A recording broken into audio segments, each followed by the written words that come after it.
Table of Contents. Hi, I'm Janina Amagstrado, but you can call me Dan. Today, I'll be reflecting on my progress in taking the MMS 100 course. I hope you look forward to hearing what I have to say. To be honest, as someone who isn't particularly tech savvy or super creative, I found the course pretty overwhelming at first.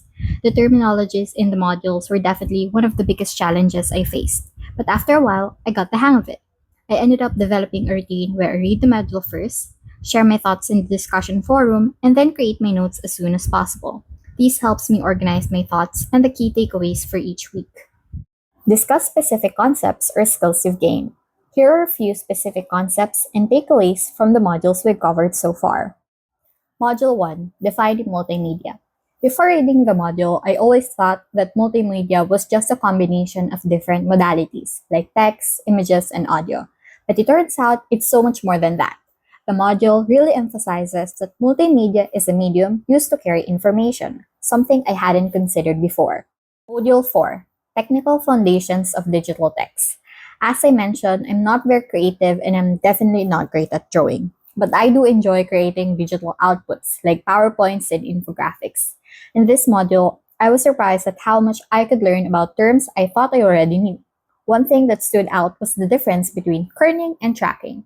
Can you believe I thought they were just spaces? Turns out they actually have very specific meanings. Module 5, Technical Foundations of Digital Images.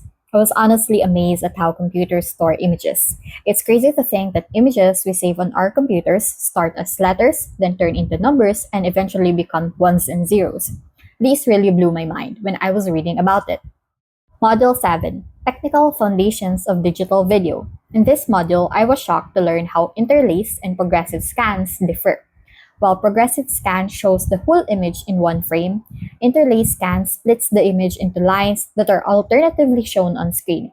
It's amazing how our brains process this to make sense of the movement we see on screen. Who knew there was so much going on behind the scenes? Module 11, Exploring Color and Music. In week 6, I really enjoyed the activities in modules 10 and 11. The lessons were explained in such a simple, fun way that made them easy to understand.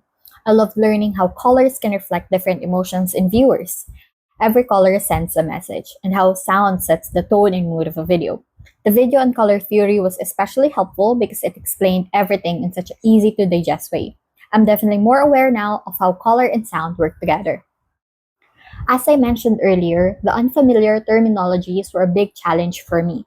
Another struggle was feeling overwhelmed. The modules seem short at first, but when you add the hyperlink discussions, they get pretty detailed. To cope with this, I started making notes for each module right away. This helped simplify everything and gave me a rough outline of the key concepts. It really made a difference in how I process the information.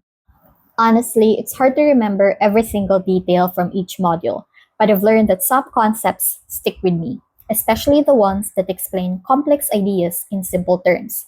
I still don't feel like I can explain everything as elaborately as the modules do. I'm not at the point where I could teach someone else without making mistakes, especially when it comes to using the correct terminology.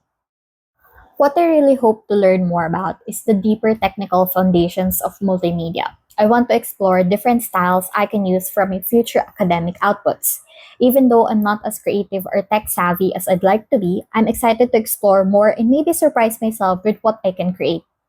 I'm also curious about how multimedia affects us on a daily basis. And how does the increase of multimedia consumption change us? And how does it shape our perception of digital information? I'm looking forward to diving deeper into these topics.